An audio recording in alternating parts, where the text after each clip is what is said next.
So today I'm going to be going through the second monthly report for my applied study here, or otherwise known as Advanced Geomathematics 3980.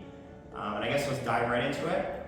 So the first thing I want to do is I just want to reflect on the different goals and objectives that I set in the first monthly report. And I have them up here on the screen, so it's going to be collaborating between the screen and my laptop over here. So I might just walk over here periodically to do things. The first learning objective that I set is I wanted to learn how to solve the Clairaut equation and find the Earth's ellipticity profile using the Runge-Kutta, I hope I didn't butcher that, numerical integration method in Python. Now, I'm not actually in a stage in my research where I've gotten that far yet. I'm still just simplifying the two functionals f1 and f2. So here we have f1. It's a pretty long equation. It's going to go off screen and then it'll just show the whole thing.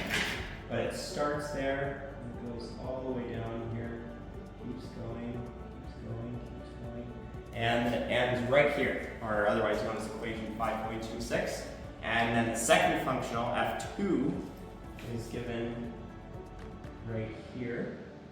So this here is f2. This one is a lot shorter than f1, and we can see that it only goes to down here, equation 5.32, and we're done. So I'm not actually at the stage where I'm going to be programming this into Python yet, but I will eventually be taking these equations, uploading them to Python, and just performing a numerical integration method to solve the equations.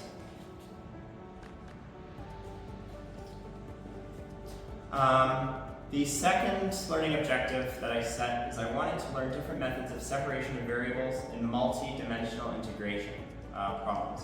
And I would definitely say that I have gone much farther in this process. In fact, when we start off with our functionals, they start off as a three-dimensional integral, so it'll go the radial part, and then the angular part, and then the azimuthal part, and then you have your whole your function contained in the functional, and then you have the volume element at the end of that volume integral.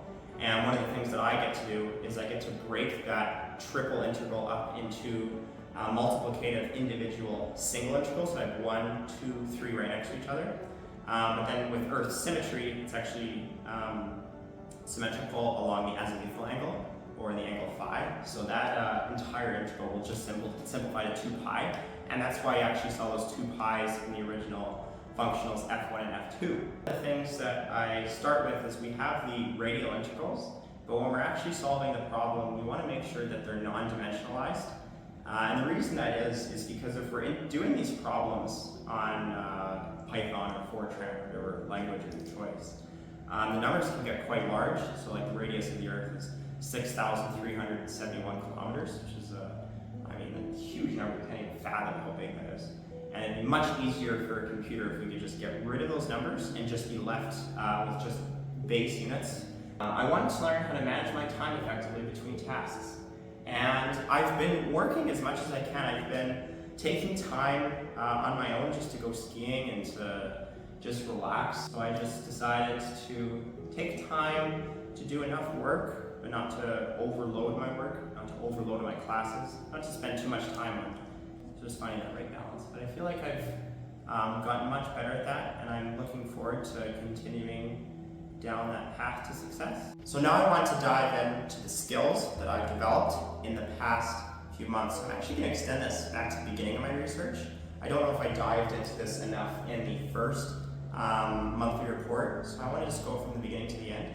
I've actually only been working on 2 documents so far. The first one, as you might have seen in my first monthly report, is I was just typing up notes from Michael Rochester, but I just learned different relations of my research. And before I did this applied study, I just had the base equations that I was working with that you're going to see in the second document that I'm going to be putting up here soon. But this one actually gives a detailed description of everything, those initial derivations. So once the derivations were created, that's where I plugged in the equations for the radial function. So this equation is going to get to be pretty large. That's one skill, I guess, with this here, is just learning those initial derivations. And then the second document here, this contains the actual expansions that I did. So you can see that this is F1.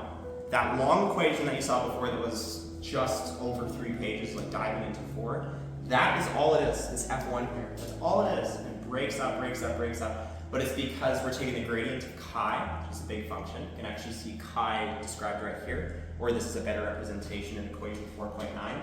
And then F2, that much shorter one you saw, is equation 4.6 that you see here on screen. But that was the second part, is building those skills and being able to manage these large equations without making too many errors, taking the time to go through my work, reflect on it, make sure I wasn't making any mistakes. So the last thing I want to talk about in this video here is the way that this research that I do can actually apply to practical experiences that we see in the real world. So I want to look back at Michael Rochester's notes. It's some more pretty math, all done by LaTeX. So.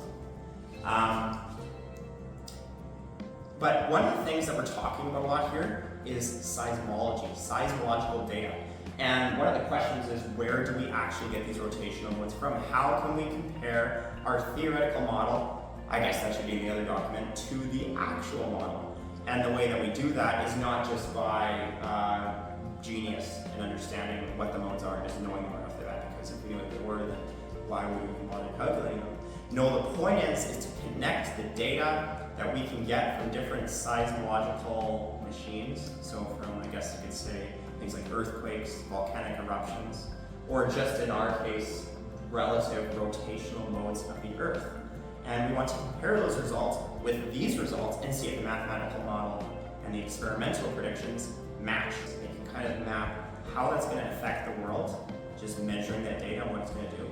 So I don't know if you've ever been to Turtle Mountain or not, but there's actually a lot of seismological equipment that's at the top of that mountain, and it's actually looking for disturbances or periodic motions at the top of the mountain. And if that happens, they'll alert everybody, hey, the mountain might slide. And, now luckily that hasn't happened yet, and I might be getting this wrong, but I'm pretty sure I've heard that that's not going to happen for a long time to come.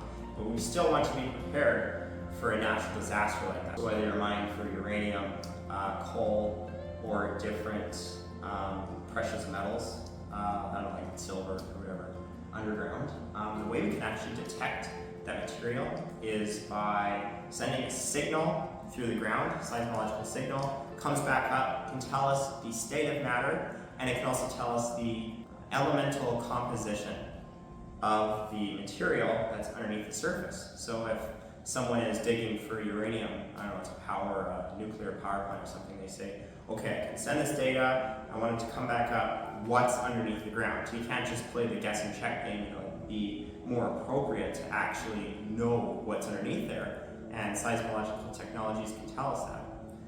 In my research, I haven't actually gotten to this point yet, but I'm hoping to get to the programming side of things. So once I'm done with the mathematical model, I can program it into the computer, and any sort of organization that's looking for someone with a knowledge in computer science, not necessarily a computer scientist, someone who has like a knowledge inside and out of computers, but more someone who just understands how those languages work. I feel like I could gain a real knowledge in that stuff.